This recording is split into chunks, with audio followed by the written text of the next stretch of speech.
Property taxes are skyrocketing across the state. The rise is being fueled by more people moving to Texas, a limited inventory of houses, and lower interest rates. But at a time when it feels like every penny counts, what's being done to bring those costs down? KPRC2 investigator Mario Diaz looks into just how we are being impacted and a possible solution. Nearly every single street you drive on in the Houston area, the property values are likely soaring. Over the last year, we've probably seen in some neighborhoods up to over 20% increases in property values. What Realtor Doug Freer is seeing in some neighborhoods is on the low side, according to Appraisal District's data. Fort Bend, Montgomery, and Harris all experiencing unprecedented climbs. In my almost 40 years in the real estate business, I have never seen such a massive increase in market values. This from Roland Altinger, the chief appraiser for Harris County, where over 95% of residential properties are seeing increases in their property tax appraisals this year. Se le hace difícil cuando suben las tasas. Alicia Cortez of South Park in South Houston is frustrated with her taxes going up. Antes pagaba $900 al año. ¿Y ahora? Ahorita voy a pagar $1,250.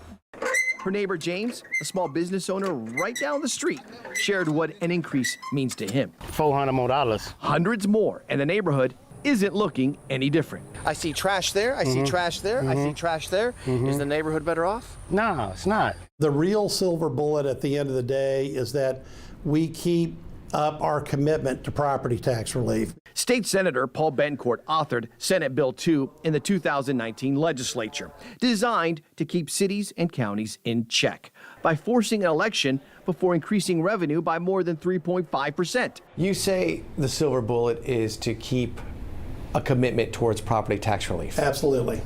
But the folks at home don't want a commitment with this problem. They just want it resolved to not have to deal with it moving forward. Well, look, you've only got X number of sources of revenue for government. There is a way that the legislature can utilize those funds to benefit taxpayers. James Quintero is with the Texas Public Policy Foundation.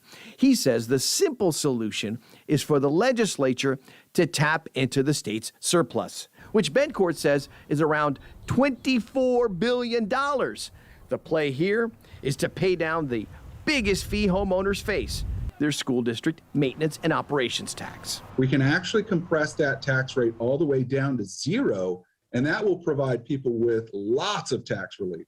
I agree with it. I think it would be amazing if someone stepped in to do that. I strongly support using the state surplus to reduce the amount of property taxes owed. Governor Greg Abbott tells KPRC2 Investigates while he supports using the state surplus, he believes lawmakers should also eliminate the school district maintenance and operation component of property taxes. Abbott says this also cannot be a one-time buy-down. This has to be done in a way so mathematically it can be calculated. So if we put in $1 billion or $5 billion, whatever, it will be enduring for every year into the future. This plan cannot happen until 2023 at the earliest. But Abbott says the legislation passed in 2019 will soon be making its mark. I can tell you for a fact, property tax rates across the state of Texas are going to go down. Don't forget, the county says the biggest way to decrease your tax liability is to make sure all proper exemptions are tied to your property. We have more information about property values and some of the solutions being discussed on click2houston.com. Mario Diaz, KPRC2 Investigates.